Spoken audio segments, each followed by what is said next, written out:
This is a 2009 Mazda 6 with a 2.5 liter engine, 4-cylinder. It has a code P0456. I have it here on my small machine. Let me see if I can. Okay. P0456 Evap evaporative emission system, which is the Evap. There is a small leak. I need to find out where it's coming from. So this is the only code I have on this vehicle. I have it already up on the left. I'm just gonna go down and do a couple of things. I'm gonna show you what I'm gonna do to find out where the leak is coming from. As you can see, the car is already on the left. I crack open the gas filling door just to see if there is any leak coming out of there, and I remove the cover that covers the charcoal canister on the hoses. And as you can see here is the leak detection pump here.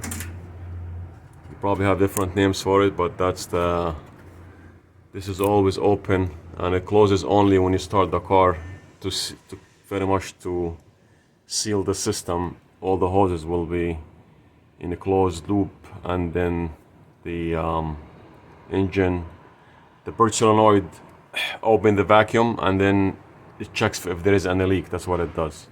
So I also pinch that hose here. This is going to the vent here on the top, this filter right here, as you can see, and this is going to the gas tank filling door. It's just next to it. This is the hose. This is a breather.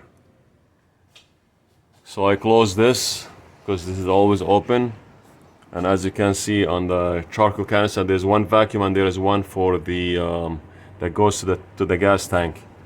It takes all the vapor into the charcoal canister, and when it's time to take this vapor out, the bird solenoid opens up and bring it back to the engine. So I'm gonna apply vacuum.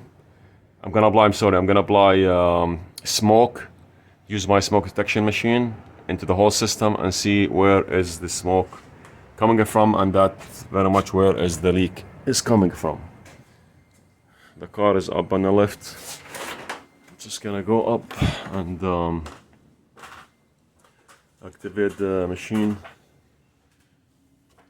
As you can see here, I connected the hose to this is the birch solenoid right here. Let me see if I could turn the light on. Okay, so this is, let me just move this out of the way. This is the birch solenoid right here. This is very much the easiest one I ever seen. They're always somewhere under the headlight or behind the engine, but this is easy to access. So when the pressure goes high in the fuel tank, this thing's open up and brings all the fuel or all the fuel vapor back into the engine. So I took this hose going directly to the charcoal canister. Okay, and this is the other hose, is the vacuum hose. I don't want to touch this vacuum hose. I just want to deal with the hose that going to the canister. So as you can see, I'm gonna activate the smoke machine. Let's see until the smoke start to come out.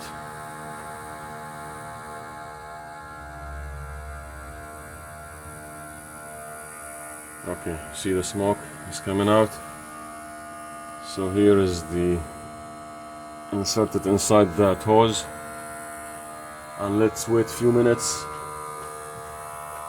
and see where the smoke is coming from.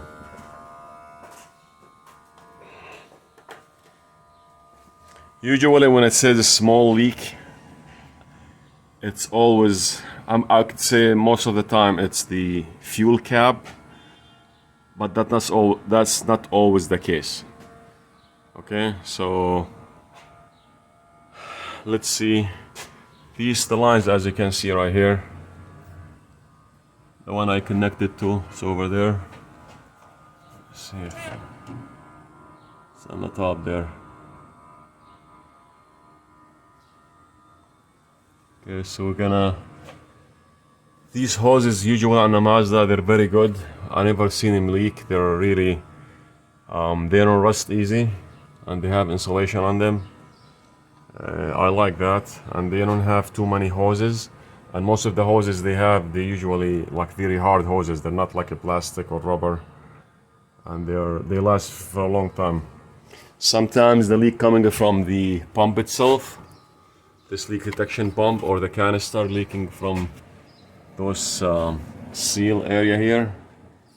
But let's wait and see what's gonna happen. Sometimes the leak comes from the O-rings around these hoses. But we're just gonna wait a little bit and see.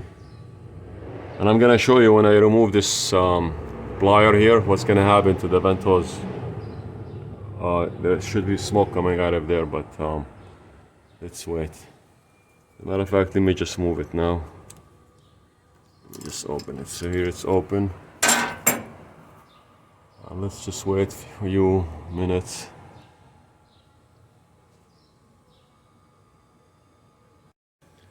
Okay, as you can see, I don't know if you can see, there is smoke coming out of there. Let me see if I can turn the lights off. Get there.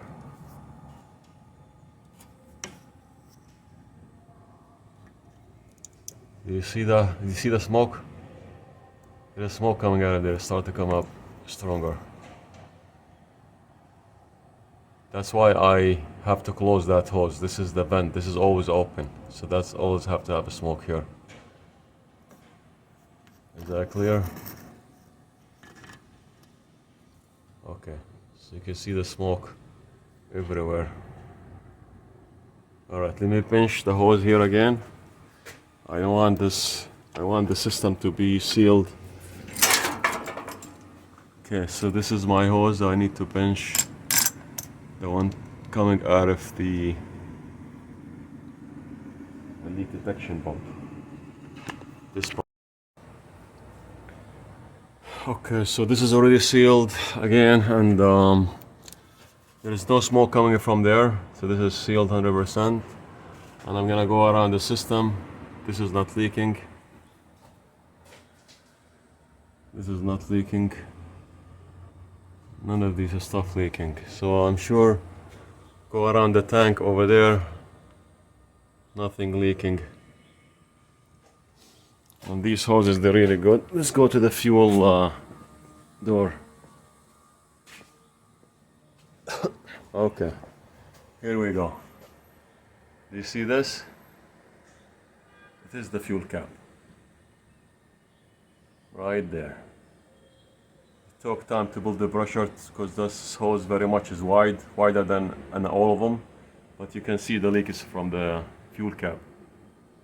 Okay, so that's where the leak coming from. I kind of knew, but I wasn't sure. But now this is confirmed. This is the fuel cap, fuel tank cap issue.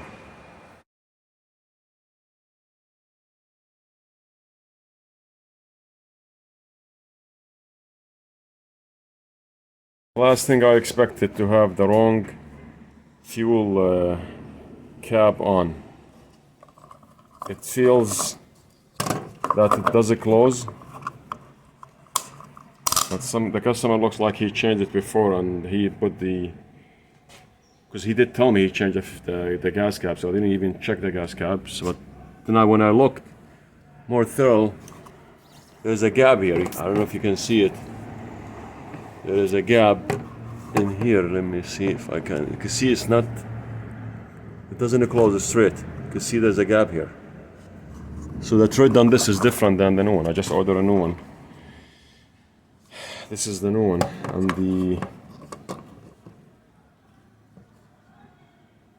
those loops are different. They're not the same. So this is when it sits in, it sits really comfortable. It feels like it closes really nice. Yeah, this is really a big difference. So this was the wrong cap. That's why it was leaking. God. Okay. Thank you for watching.